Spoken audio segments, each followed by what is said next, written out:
आपके जरिए ही असम में न्यूज जाएगी, आपके जरिए ही कर्नाटक में न्यूज जाएगी। वो जिस तरीके से हमने ये किया है उस तरीके से आप भी सपोर्ट करिए। और दीदी का इस सब चीज़ों के ऊपर आशीर्वाद है।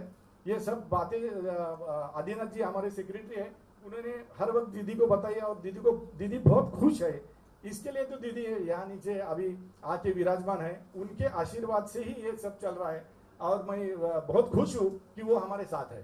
तो आप सबसे निवेदन है कि हम सबको आशीर्वाद भी दीजिए, हमारे साथ भी रहिए, और जो भी है हम करने जा रहे हैं उसके आप सब लोगों की शुभेच्छा चाहिए। धन्यवाद।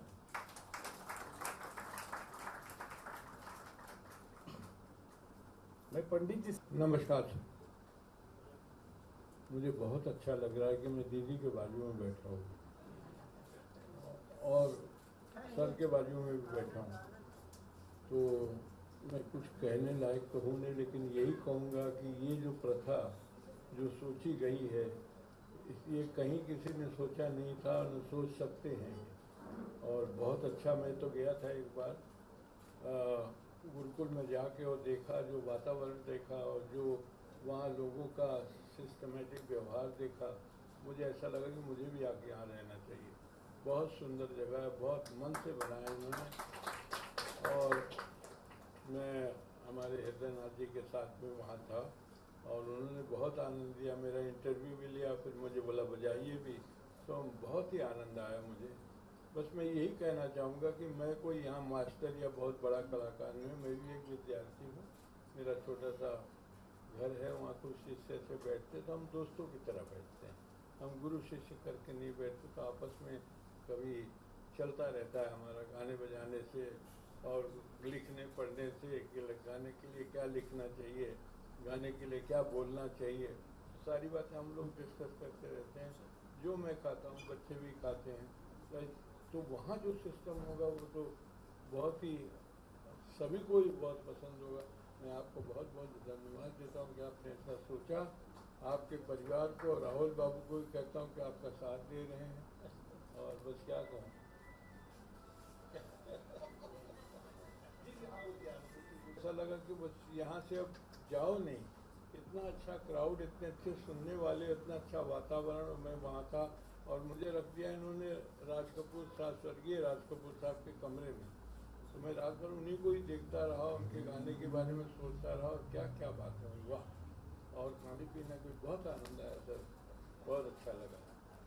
और आज दीदी के बाद में बैठा हूँ, महाबल जिनकरा से बैठता हूँ, लेकिन इतना क्लोज अवसर नहीं मिला था। बहुत क्लोज बैठा,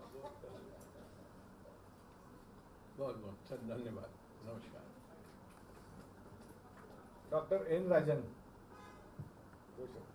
परमादरणीय लता दीदी जी, करार साहब और मंच पर विराजमान सभी मेरे कलाकार भाई बहनों,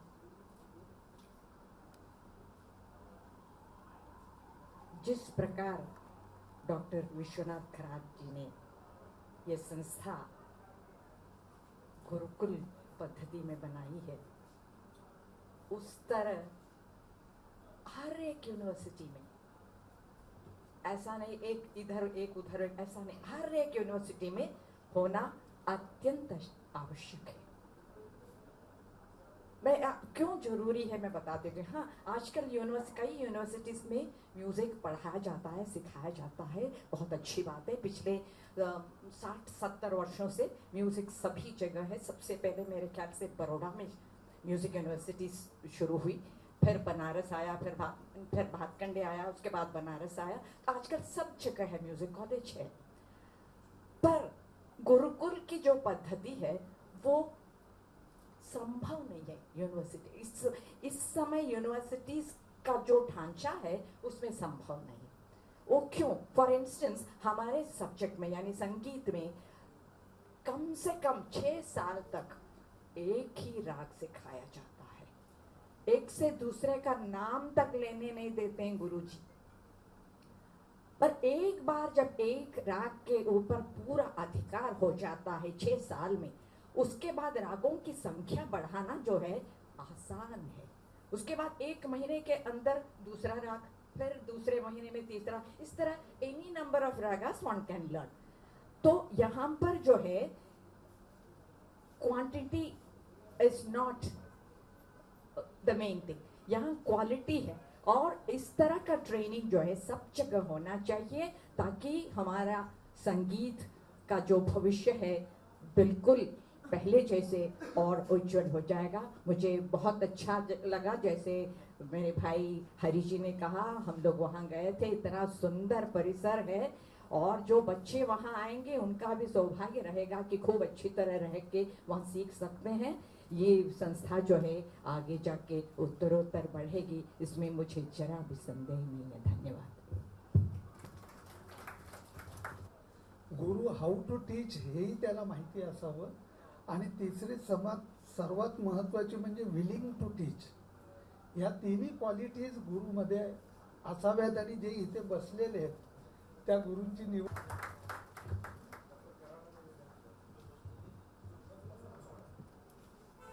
12th of May 2017 possibly will be one of the most historic days in the tradition of Indian culture, Indian philosophy, और जिसे भारतीय संस्कृति कहा जाता है। भारतीय संस्कृति का सुंदर दर्शन यानी हमारी दीदी भारत रत्न लता मंगेशकर। आप सभी लोग जानते हैं मुझसे ज़्यादा, मैं तो अधिकारी नहीं हूँ यहाँ बैठने के लिए। मैंने वो वास्तु बनाई और उसमें कोई अलग सा स्वरूप, सप्त स्वर सप्त रंग सप्त ऋषि की संकल्पना, नाद ब्रह्म की अनुभूति, और जो भी बना मुझे याद आती है पंडित जी आपकी। हृदयनाथ जी मंगेशकर जब आए राजबाग में, और चौरसिया साहब हरिप्रसाद जी थे, पता नहीं क्यों लेकिन कोई संदेश था। हमारे पद्मश्री शंकर बापू सिंधे पेगावकर जी बहुत बड़े पखावज वादक, उनके साथ चर्चा हुई। हमारे करवे गुरु जी थे और पंडित जी ने कुछ कहा, आदिनाथ के बारे में कोई चर्चा भी हुई, पता नहीं कैसे। लेकिन this whole concept, even though I am not personally a great person from music, but मुझे ऐसे लगा कि भारतीय संस्कृति का रियल दर्शन देना हो दुनिया के सामने। ये एक क्षेत्र है संगीत, और जिसे भारतीय संगीत कहा जाता है। शास्त्रीय संगीत क्या और क्या पता नहीं, और कैसे हुआ मालूम नहीं। दीदी याद है मुझे अभी कि जब पहली बार इस संगीत कला एकेडमी का उद्घाटन, लोकार्पण सोहला था, और दीदी आई थी पंडित जी के साथ, आदिनाथ था, तो दीदी ने देखने के बाद इतना ही कहा था, मुझे याद आती है, कराड़ साहब ये तो केवल अद्भुत है। और मैंने तो दुनिया देखी है, दुनिया के संगीत कला एकेडमी देखी है, इंस्टीट्यूशन देखी है, यूनिवर्सिटी देखी है, लेकिन पता नहीं यहाँ आके एक अलग सी अनुभूति होती है। वही बात पंडित जी चौरसिया साहब, जब पहली बार हमारा सौभाग्य था कि चौरसिया साहब उसी जगह पे आए थे।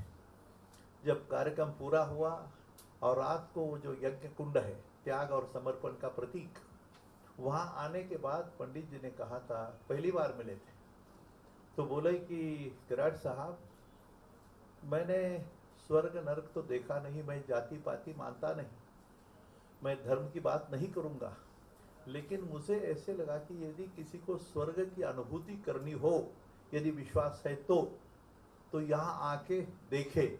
ये बात थी चौरसिया साहब। पता नहीं पहली बार मिले थे, देखे भी नहीं थे, मालूम भी नहीं था मैं कौन हूँ, मैं तो टीचर हूँ।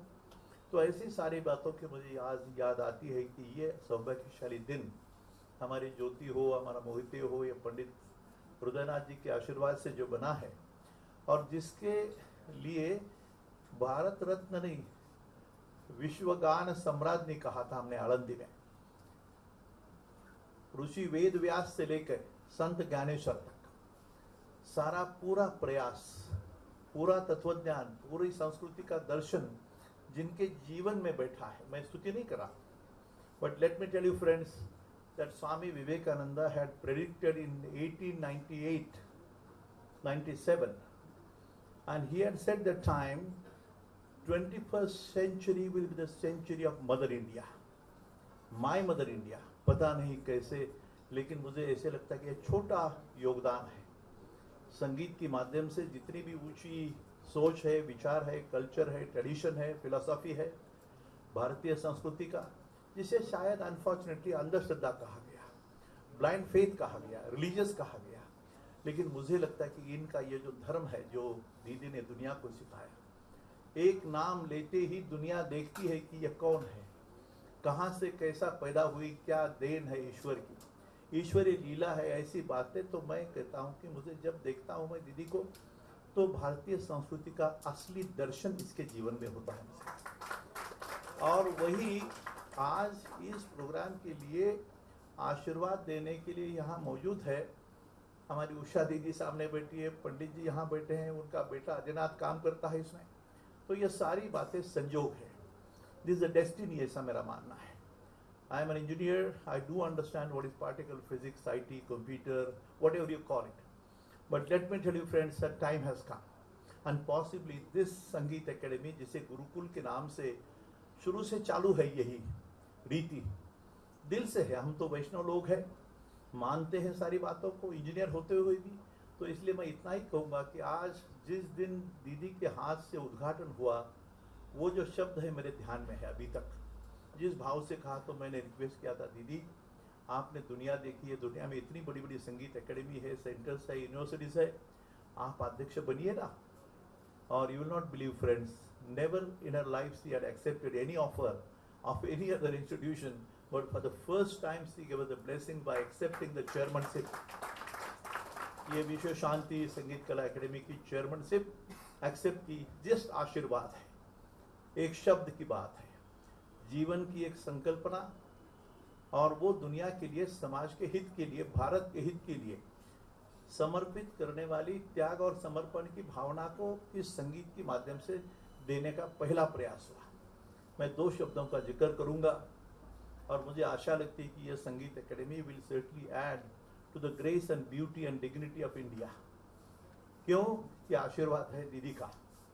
ये सारे पंडित चौरसिया साहब, तलवलकर साहब, ये बाकी सारे लोग जो बैठे हैं ना, ये दिल की बात है। ये हृदयचे ते हृदय घातले असं म्हणतात। ये purity of mind, purity of thought and purity in action, ये सबसे बड़ी बात है। संगीत की तलवलकर जी ने कहा कि गुरु कैसा होना चाहिए और शिष्य कैसा बने, ये सारी बातें नीति सुंदर है कि ये भारतीय संस्कृति का शुभ लक्षण है।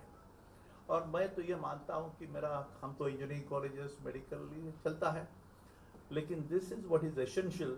और स्वामी विवेकानंद ने जो कहा था, वो सही मायने में दुनिया के सामने अभी प्रेजेंट होने वाला है। उसमें संगीत एकेडमी, ये जो गुरुकुल रहेगा, it will certainly contribute to its own share and certainly will show the pathway to the generations of India, not only India, of Mother India, but possibly the whole world. बाकी संगीत के बारे में, पाश्चात्य संगीत, पौर्वात्य संगीत की बात नहीं करूंगा, मैं अधिकारी नहीं हूँ, लेकिन I have a hope and expectation that yes, this center with its commitment, a decency, decorum and dignity will present exactly what India stands for, what Mother India stands for. ऐसी मेरी प्रार्थना। मैं आपको धन्यवाद देता हूँ और प्रणाम करता हूँ। दीदी, आपको आशीर्वाद देना है बस। आपके शब्द, आपका जीवन, इसमें संत ज्ञानेश्वर का पुरस्कार दिया था आपको, मुझे याद है, पत्रकारों ने पूछा था, उसी दिन पेरिस का एक पुरस्कार मिला था आपको, उसी दिन। और आपने मुझे कहा था कि मुझे राजनीति के माध्यम से पुरस्कार नहीं चाहिए। Doctor Raghunath Mashelkar and Dr. Vijay Bhatkar, the greatest scientist of India, they were present, and I still remember the press people, these great men, they had asked you a question, दीदी आपको क्या लगता है विशेष, आप तो भारत रत्न हैं, इतने 200, 250, 300 पुरस्कार दुनिया से मिले हैं, और संत ज्ञानेश्वर के नाम पे ये छोटा सा पुरस्कार, विश्वगान सम्राज्ञी संत ज्ञानेश्वर के नाम पे पुरस्कार। तो याद है मुझे, बोलना ठीक क्या नहीं पता नहीं, आपके आंखों में आंसू थे। आपने कहा था